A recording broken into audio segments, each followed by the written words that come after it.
नमस्कार, मैं संजय मिश्रा। आप देख रहे हैं मेट्रो सिटी समाचार। सुविधा जब समस्या बन जाए तो क्या किया जाए, इसको रेगुलेट करने वाले जो लोग हैं वो शांत से शांत होकर बैठ जाएं तो क्या किया जाए, इससे कैसे निकला जाए, कैसे उभरा जाए, ये है वसई विरार।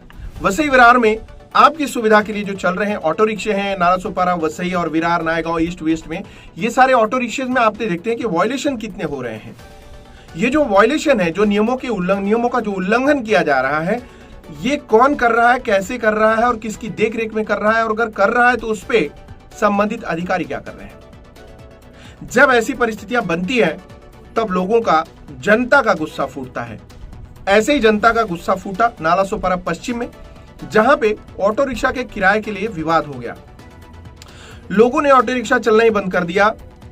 जनता ने डिसाइड कर लिया कि ऑटो रिक्शा चलने ही देने नहीं है, क्योंकि वहां पे ऑटो रिक्शा का जो किराया है वो मनमाना उनका। आपको याद होगा जब कोरोना काल शुरू हुआ था, ऐसे में सिंगल जर्नी या फिर कह लीजिए कि ऑटो रिक्शा में कोई एक आदमी या दो आदमी, इस तरीके से नियमावली बनाई गई थी, नियम बनाए गए थे, और उन नियमों पर जो भाड़ा तय किया गया था वो पैसेंजर्स के ऊपर तय किया गया था। यानी अगर आप एक यात्री ले जा रहे हैं तो ऑटो रिक्शा वाले को दिक्कत ना हो, इसलिए उसको एक तरफ का भाड़ा 2 से 3-5 किलोमीटर के बीच का, उसी हिसाब से 15, 20, 25 रुपए रखा गया था। कोरोना काल बीत गया, लेकिन ऑटो रिक्शा का जो किराया है वो नीचे आने की जगह अब ऊपर जा रहा है। लोगों को समस्या इस बात से है कि जब 15 रुपए में एक आदमी को ले जाने की परमिशन थी, उसमें इन्होंने 2 लोग बिठाने शुरू किया और दोनों से 15 लेना शुरू किया। फिर उसके बाद 20 रुपया किराया हो गया, 25 रुपया किराया हो गया। सवारी एक की जगह 4 बिठाई जाने लगी, 5 और 6 भी बिठाई जाने लगी। सुबह शाम आप देखेंगे तो 7-8 भी बैठ जाते हैं। ये वसई विरार में आम है, ये कोई बड़ी बात नहीं है। बट ये जो मुद्दा उभरा, ये मुद्दा सीधा सीधा बाहर आया और लोगों ने इसका प्रतिकार करना शुरू कर दिया, इसका विरोध करना शुरू कर दिया। स्थिति यहां तक पहुंची कि पुलिस को बुलाना पड़ा। एक और जहां महंगाई बढ़ रही है, लोगों में एक फ्रस्ट्रेशन है महंगाई के प्रति, उनकी कम इनकम के प्रति, उनका जो खर्चा है वो लगातार बढ़ रहा है।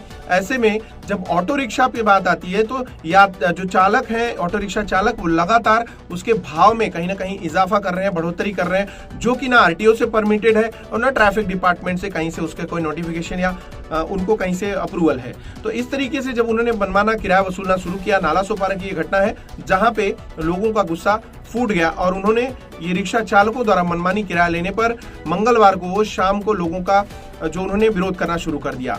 उनका आरोप था कि 15 रुपए की जगह 20 रुपए लेने पर यात्रियों ने नालासोपारा का जो पश्चिम का इलाका है वहां पर विरोध करना शुरू कर दिया। उनका ये आरोप था कि 15 से 20 रुपए बिना वजह लिए जा रहे हैं, जबकि वहां का किराया पहले निर्धारित दर में काफी कम था। अब इस स्थिति के बाद वहां 3 घंटे का जाम लग गया। लोगों की भीड़ को देखकर मौके पर पुलिस बल जो है वो तैनात करके मामला शांत किया गया।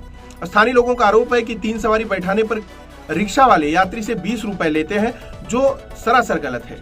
यात्रियों का कहना है कि अगर 3 सवारी बैठते हैं तो हर एक से 15 रुपए लेने चाहिए। अगर रिक्शा वाला 2 यात्री बिठाता है तो 20 रुपए लेना ठीक है। लेकिन यहाँ रिक्शा वाले अपने फायदे के लिए 3, 4, 5 यात्री भी बिठा के चल रहे हैं, जिससे यात्रियों में भारी नाराजगी है।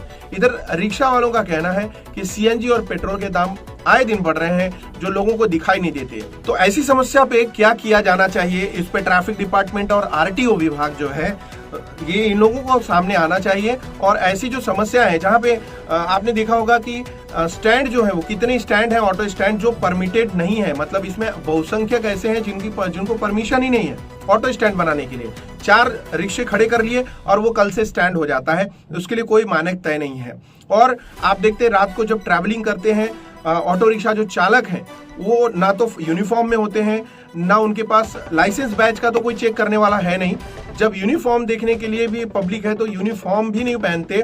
और इवन उनकी कई लोगों की माइनर जो है, एज माइनर होती है, वैसे लोग भी ऑटो रिक्शा चलाते हैं। और अगर यात्री किसी बात को लेकर उनसे शिकायत करते हैं तो वो मारपीट के शिकार होते हैं। ऐसी बहुत सारे मामले जो है वो नालासोपारा पश्चिम, नालासोपारा पूर्व, विरार और वसई में सामने आ चुके हैं। तो अब वक्त आ चुका है कि वसई विरार या मीरा भाईंदर या जहां भी, जिन भी शहरों में रात में यात्री, महिलाएं, बुजुर्ग तमाम यात्रा कर रहे हैं, उनकी सुरक्षा संरक्षा के लिए संबंधित जो ट्रैफिक डिपार्टमेंट है, पुलिस डिपार्टमेंट है या आरटीओ है, वो सारे डिपार्टमेंट्स साथ में मिलकर काम करने चाहिए। और जो ऑटो रिक्शा की वजह से शहर की जो समस्या बढ़ रही है, ऑटो रिक्शा चालकों को अगर वाजिब कीमत जो उन्होंने निर्धारित की गई है, और किसने निर्धारित किया है 15 या 20 रुपए, आरटीओ डिपार्टमेंट ने उन्हीं लोगों के लिए निर्धारित किया हुआ है जिनका बाकायदा ऑटो स्टैंड उनका रजिस्टर्ड है।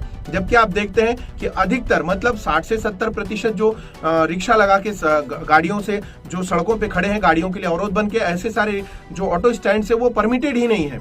तो ऐसी जगहों पे आप देखोगे कि कहीं भी व्हाइट नंबर प्लेट आ रहा है, कभी येलो आ रहा है, कभी नंबर प्लेट है ही नहीं, कभी लाइट है ही नहीं, कभी रिक्शे वाले के पास लाइसेंस नहीं है, कभी बैज नहीं है, कभी यूनिफॉर्म नहीं है, या फिर कुछ भी नहीं है। ऐसे लोग लगातार लोगों के लिए समस्या बन रहे हैं। और जो नियमता चलने वाले ऑटो चालक हैं या ऐसे ड्राइवर्स हैं जिनकी गाड़ियां मेंटेन है, ये समस्या उनके लिए भी उतनी तकलीफ देह है, क्योंकि उनकी अपनी आजीविका जो है उससे रोजी रोटी पे उनको परेशानियां हो रही हैं। इन सब की ओर ध्यान देना चाहिए। इस जो हमने आज ये टॉपिक पे बात की है, इस पे आपकी क्या राय है, कमेंट करके हमें बताइए।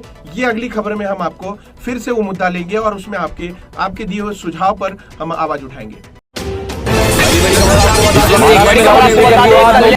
आप देख रहे हैं मेट्रो सिटी समाचार। महाराष्ट्र में सियासत गर्म हो गई है। कश्मीर फाइल्स फिल्म आने के बाद देश में एक बार फिर से